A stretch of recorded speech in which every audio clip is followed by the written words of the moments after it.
Hi, my name is Dylan. I am a student coach here at Unidos now. More specifically, I am a third year economics student at Stanford, which is a school in California. And I'm really excited today to be talking a little bit about 2+2 programs and transfer options for the students that we work with. And yeah. So 2+2 is a general term. You might see it called different things at different colleges, but generally 2+2 is an option that allows students to complete the first 2 years of their 4 years or more, trying to complete and receive their bachelor's degree. So it allows them to do the first half of that process at a community college like State College of Florida, Valencia College, etc., and then transfer to a state university typically. This means, like, for example, if you have a student who wants to study biology, but maybe isn't super sure of what kind of biology they want to do, or might not have the financial means to most immediately be able to afford their state university, what this allows you to do is to do the first 2 years of general courses and then go on and do the biology major at the University of South Florida, for example, with the last 2 years of the 4-year program. Generally, it's supported by Florida's statewide articulation agreement. What this means is that the Florida Department of Education has mandated that state universities have certain processes that force students completing 2+2 programs. And so you'll find that all public universities in Florida have some form of a 2+2, and each individual requirement will look a little bit different, which we'll talk a bit more about. The point of this agreement, though, is that it assures that at least 60 credit hours will be recognized towards the bachelor's degree upon the student transferring to the school. Why this is important is because if, for example, you have a bachelor's degree that's like 120 units, 120 credit hours, or I should say, to be more specific, you can't finish that in 2 years if you transfer, if a very insignificant amount of the classes that you took at your community college actually count towards the bachelor's degree that you're doing after you've transferred. So what this articulation agreement ensures is that at least half of that would be counted towards the ultimate bachelor's degree, which allows you to make sure that you can get your bachelor's done in the next 2 years. So SEF I picked because it's the most pertinent to the area that Unidos now comes in, and most of our students come out of the Bradenton, Sarasota area. Their requirements are fairly straightforward. So you must complete an AA degree from a Florida community college. When you go on the SCF website and you see the different degree programs, you'll see all kinds of options from AS to RN to AA, all of these different adjectives. Generally, an AA stands for an Associate of Arts. What this means is that it's a general sort of educational experience where you're still taking courses in all the core subjects like English, math, science, etc. This then, upon the completion of this AA, guarantees admission to one of Florida's 12 public universities. But it should be said that it does not necessarily guarantee the student's top choice. It's entirely possible that you might get the choice that you weren't as super excited about, but all of Florida's institutions are quite robust research institutions. The majority of them are R1 research institutions, and especially because students will be entering as juniors, there will be quite a lot of options for them to pursue other extracurricular activities and the like. Now, when you're doing an AA, you typically don't have to declare a major. However, as you get into your second year of the AA is a 2-year program, you typically try to take courses in the direction that you want to work in, right? So if you know you want to do biology, after you've taken, your required English, your math, your history, etc., oftentimes in the second year, you might want to try to take some advanced biology classes to get those counted when you try to transfer. Now, there's also a 36-hour general education block that's completed at a community college that is accepted by all Florida public institutions, which is just a requirement. And the link for more info can be found both on the SCF website. It can also be found on the websites of most of these public universities because most of them have explicit programs with SCF, and they explain that. And when in doubt, and if you want to know more about the specific articulation agreement, all of their policies, you can go on the Florida Department of Education's website and learn more about that as well. As for another college that might be an option for students who are interested is Miami-Dade College. Miami-Dade College makes the same requirements, except they have a sort of explicit understanding that you need to have completed the AA degree in 3 years. Unlike SCF, which to my knowledge does not have a specific time frame for you to complete the AA. So as long as you get the AA, there is that transfer sort of mechanism. However, Miami-Dade College is very explicit in that it says you must complete the AA degree in 3 years with a minimum 2.0 GPA, and specific requirements will differ for each specific program. So typically engineering programs, which are highly competitive and require a bit of a technical background, will typically require higher GPAs that might be as high as 3.0. Similar transfer programs exist from Miami-Dade College with Florida Atlantic University, the University of Central Florida, and Florida International University, where graduates are actually guaranteed admission. You can find more information on the transfer information section of the Miami-Dade College website. Eastern Florida State College is also another option that folks might be interested in ultimately attending. They have two options. The first being called Direct Connect to UCF. The name kind of gives it away, but you have to complete your AA degree within 2 to 3 years, a 2.0 minimum, but again, might be differing depending on the type of program that the student is trying to transfer into. The more competitive a program is, generally the higher the minimum GPA will be in order to be best competitive for that transfer. Also, to be clear, in case there's any understanding and misunderstanding, because there's quite a lot of different grading systems in high school.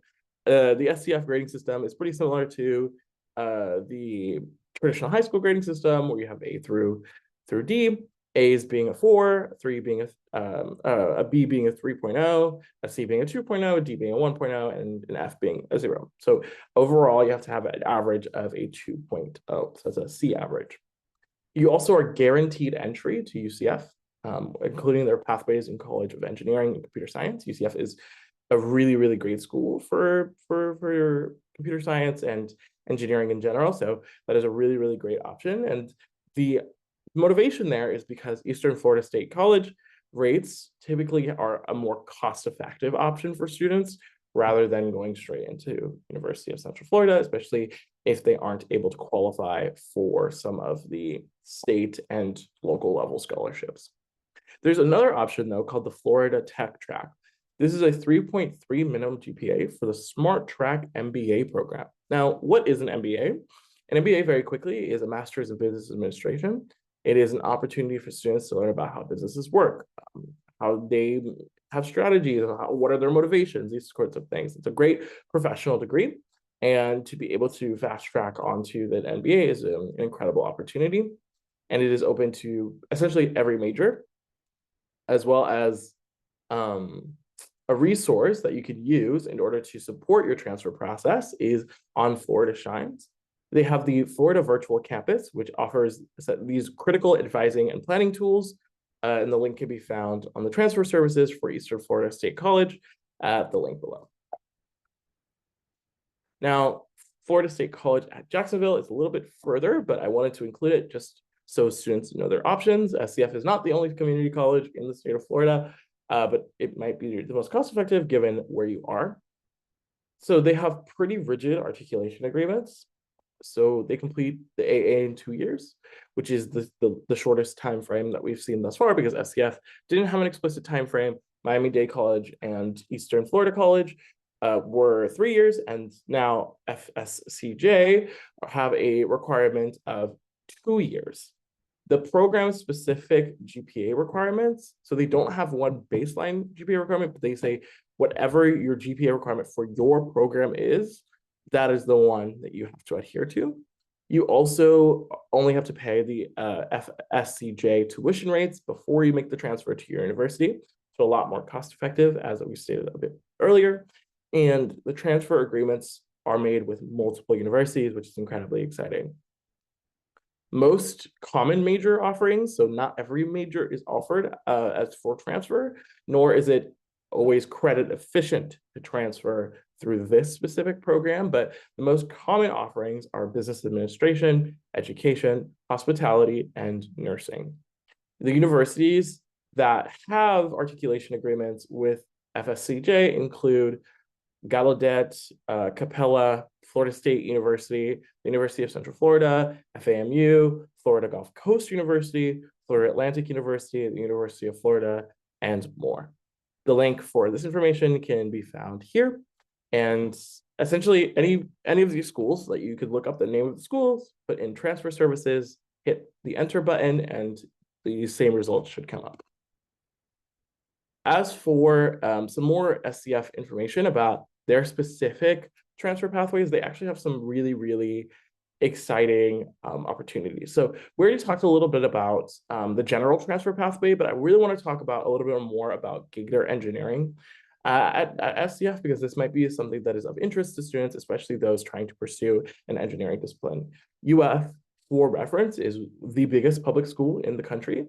It also is one of the best public schools in the country. So the opportunity to study engineering there, especially at a lower cost, at a more cost-effective option, is definitely an enticing one.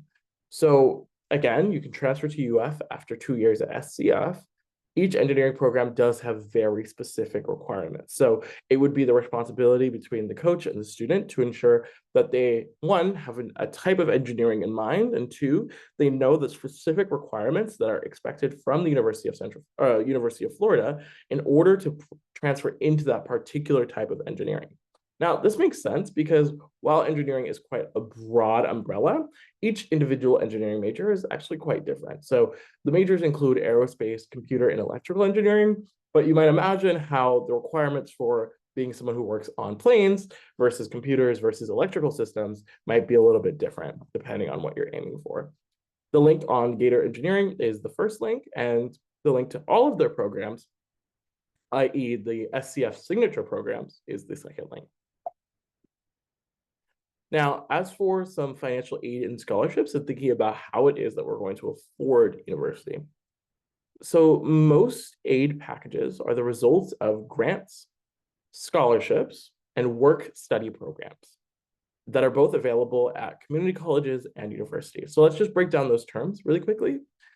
A grant is anything you receive, usually from an institution or the state, like the country, but without the expectation to pay that back. So there isn't this sort of same expectation as if like it was a loan, for example. If you took out a loan, then the expectation is you get this money now for you to pay back the original amount that you borrowed plus some additional amount as interest.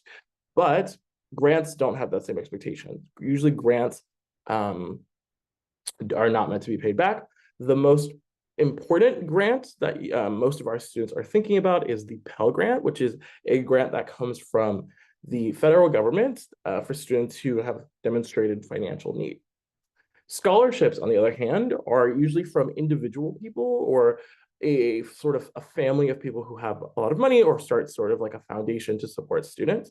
They usually have particular requirements, not all of them being academic. So some scholarships might be for specific identities, whether that be race or sexuality, these sorts of things. While other scholarships might have requirements for location. So there are some scholarships that you just can't apply to because you don't live in the state of like California or Virginia. But in the same way, you might be able to apply for a scholarship because you live in Sarasota or Manatee County that someone who lives in Pinellas County can't apply to. Lastly, work study programs are kind of what they sound like. The name is very forthcoming, where you, at the same time as being in college, you work for some amount of payment that then goes back to the college itself. Work study programs are great because one, they delay the initial payment of your outstanding amount, and two, they don't have to be paid back, right? They're not loans or a type of debt that follows you for a really long time. As for other options, there are university-specific scholarships for transfer students. However, be warned and be aware that these scholarships are oftentimes quite rare, and they're also times quite competitive. And the reason for this is because oftentimes most universities put a lot of their resources into students who will be spending the entire 4 years on that campus.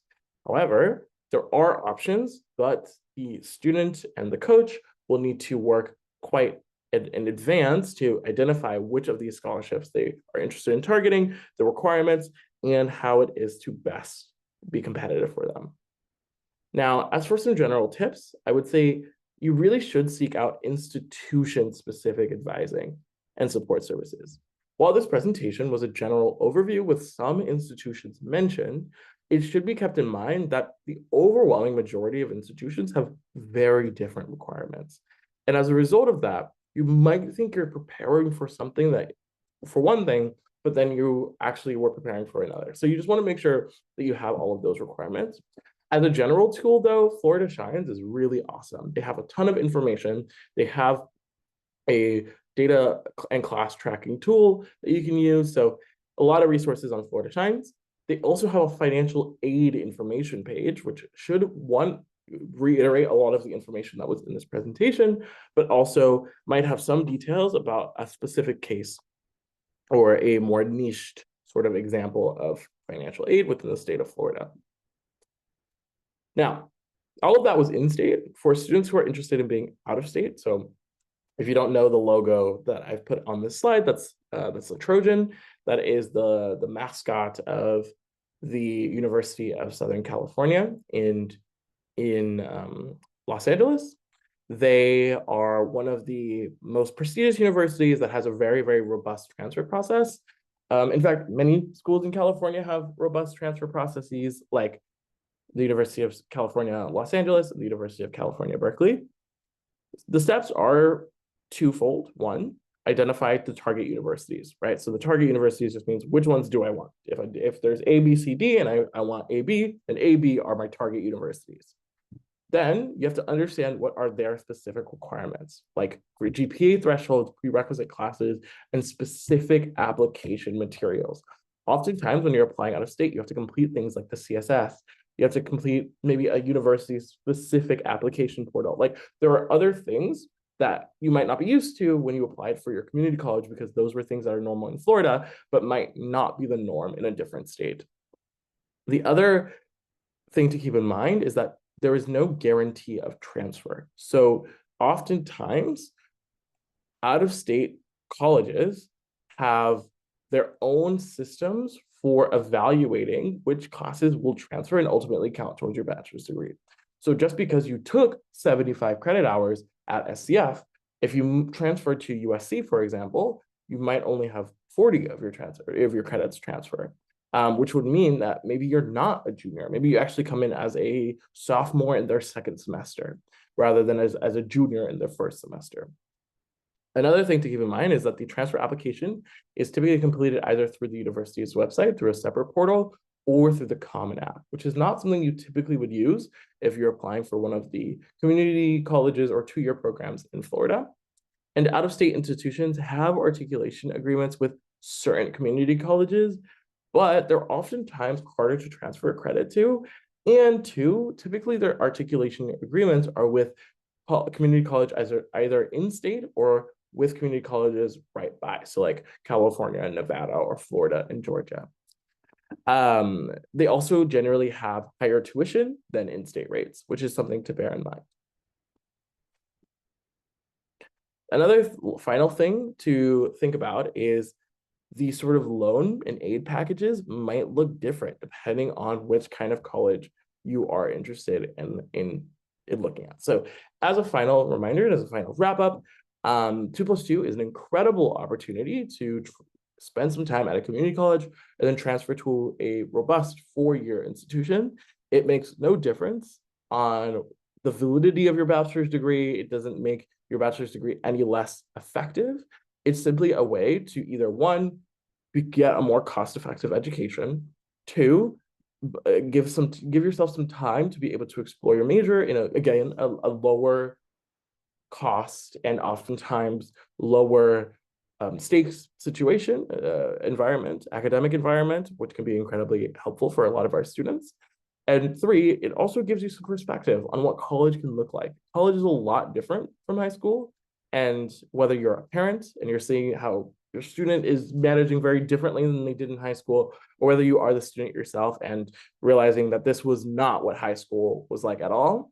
College can be quite a bit different. So going to a community college first to see, first of all, how it is you approach college, how it is you approach learning in a post-secondary context is an incredibly enriching experience. So yeah, so that has been the 2+2 presentation. If there are any questions at all, you should feel free to reach out to your coach, your specific coach. They are likely to know more information.